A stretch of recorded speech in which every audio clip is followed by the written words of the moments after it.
දරුවනේ. එතකොට ඔන්න මේ වෙද්දී ටොපික්ස් 3ක් ඉවරයි. ඔයාගේ සිස්ටම්ස් හරි peripheral devices ගැනත් තව දන්නවා. දැන් මෙද්දී ඔයා software ගැනත් දන්නවා. හරිද? හතරවෙනි ටොපික් එක තමයි ඔයාගේ මේ von Neumann architecture එක. දැන් මේක නම් නිකන් වචන කියද්දිත් නිකන් ඇඹරෙනවා ඇති නේද? හරි මොකද්ද මේ කියලා.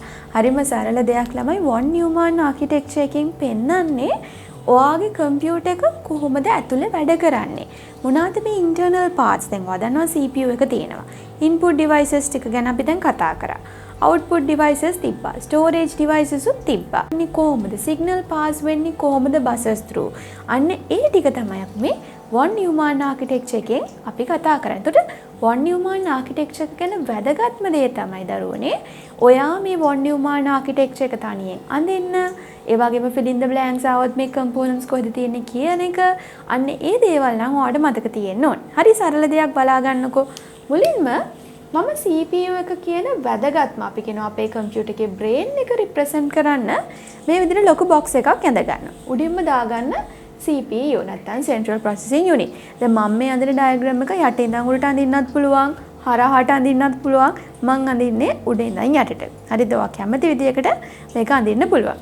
ඒ වගේම CPU එක ඇතුලේ main parts 3ක් ඉන්නවා. අපි තව චුට්ටකින් කතා කරනවා මේ කවුද කියලා. එක්කෙනෙක් අපි කියනවා CU නැත්නම් control unit.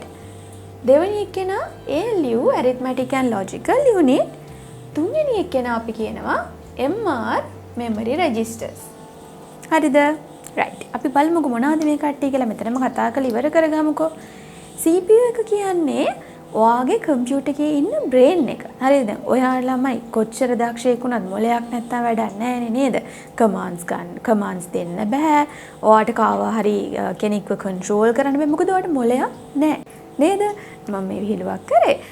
එතකොට කම්පියුටර් එකත් ඒ වගේ කම්පියුටර් එක ඇතුලේ ඉන්න මොළ ගෙඩිය. මොලේ තමයි CPU එක කියලා කියන්නේ. එතකොට මේ CPU එක ඇතුලේ parts 3ක් ඉන්නවා. එතකොට මේ control unit එක කියන්නේ ඔයාගේ කම්පියුටර් එකේ ඉන්න අනිත් units ඔක්කොම පාලනය කරන්නේ. ඔයා මේක කරන්න, දැන් මේක process කරන්න කියලා commanding කරන්නේ, control කරන්නේ ඔයාගේ control unit එක. දෙවෙනි එක්කෙනා ALU arithmetic and logical unit එකට මෙයා තමයි කම්පියුටර් එක ඇතුලේ තියෙන calculations ටික ගණන් ටික හදන්නේ මේක ඇතුලේ. හරිද? අපි දන්නවා කම්පියුටර් එක වැඩ කරන්නේ ගණන් හින්දා නේද? binary numbers එකතු කරලා අඩු කරලා තමයි මෙයා වැඩ කරන්නේ. එතන මෙන්න මේ ගණන් ටික හැදෙන්නේ මගේ ALU එක ඇතුලේ. ඊළඟ දේ තමයි ALU එක කොච්චර ගණන් හැදුවත් එයා ගාව මෙමරි එකක් නැහැ. එයාට මේ දේවල් මතක තියාගන්න බෑ.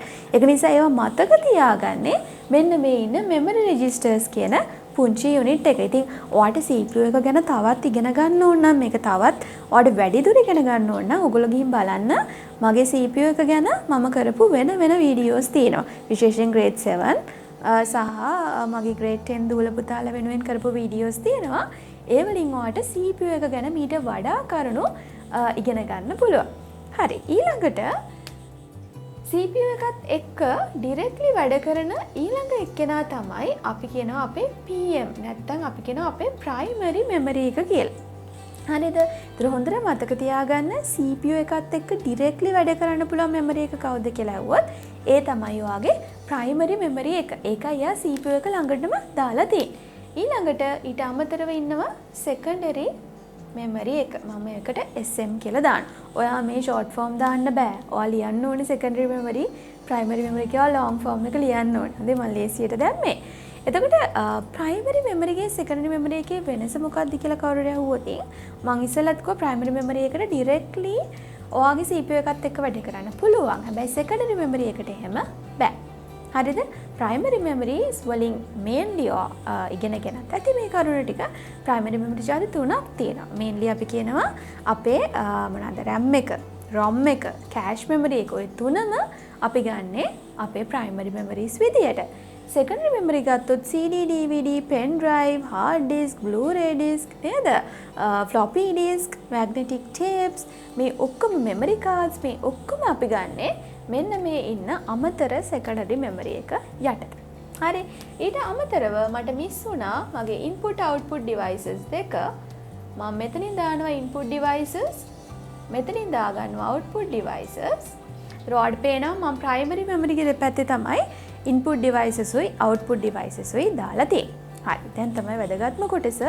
දැන් ඔයා මේ කම්පියුටර් එක ඇතුලේ නැත්තම් මේ ස්ට්‍රක්චර් එක ආකිටෙක්චර් එක ඇතුලේ කොහොමද ඔයාගේ data information අපි මොන හරි මෙසේජ් එකක් පාස් කරද්දී ඒවා පාස් වෙන්නේ කොහොමද? කවුද මේවට කමාන්ඩ්ස් දීලා මේවා පාලනය කරන්නේ? ඒව දැනගන්නත් ඕන.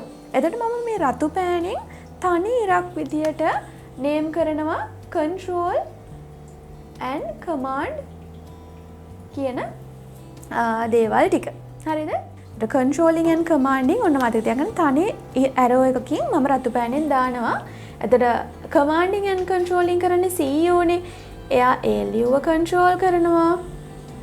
මේ පැත්තෙන් ගත්තොත් MR, මේ පැත්තෙන් ගත්තොත් input, මේ පැත්තෙන් ගත්තොත් PM primary memory, මේ පැත්තෙන් SM, ආයි මේ පැත්තෙන් output devices. ඉතින් ඔයාලට පේනවා ඇති හැම කෙනාවම තනි line එකක් through මෙන්න මේ කියන CPU එක control කරලා තියෙනවා. ඊළඟ එක්කෙනා මම නිල් පාටින් ඔයාලට දාන්නම් data and instructions කොහොමද flow වෙන්නේ කියලා. එතකොට data ALU එකේ ඉඳන් MR ටත් යනවා, MR ගෙන් ALU ටත් යනවා. මේ ඔක්කොම dotted arrows. මේ පැත්ත, මේ පැත්ත, මේ පැත්ත, මේ පැත්ත.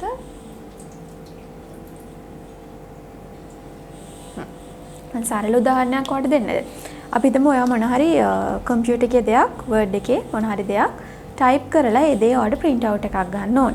හරිද? ඒතර type කරනවා කියන්නේ keyboard එක mouse එක වලින් පාවිච්චි කරන්නේ. ඒ කියන්නේ ඔයා මෙන්න මෙතන input එක through ඔයාගේ data ටික ඔක්කොම කම්පියුටර් එකකට feed කරනවා. හරිද?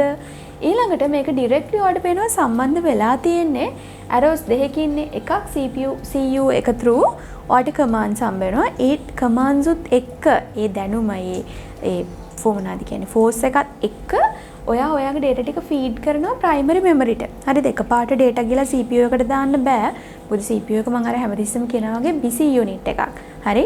එතකොට primary memory එකෙන් ඔයාලට පේනවා MR එක, MR එකෙන් ALU ඔක ඇතුලේ data process කරනවා. data process කරද්දී උදව් කරනවා CPU එක. MR PM වෙනකන් එනවා. එකපාරට output devices වලට data දෙන්නේ නැහැ. primary memory එකට දීලා ඒකෙන් data ඔයාගේ output devices වලට යවනවා. හරිද? ඉතින් ඕක තමයි සරලම කතාව ඔයාගේ von Neumann architecture එක ඇතුලේ වෙන්නේ. මම හිතනවා මේක ඔයාලට හොඳට පැහැදිලි වෙන්න ඇති කියලා.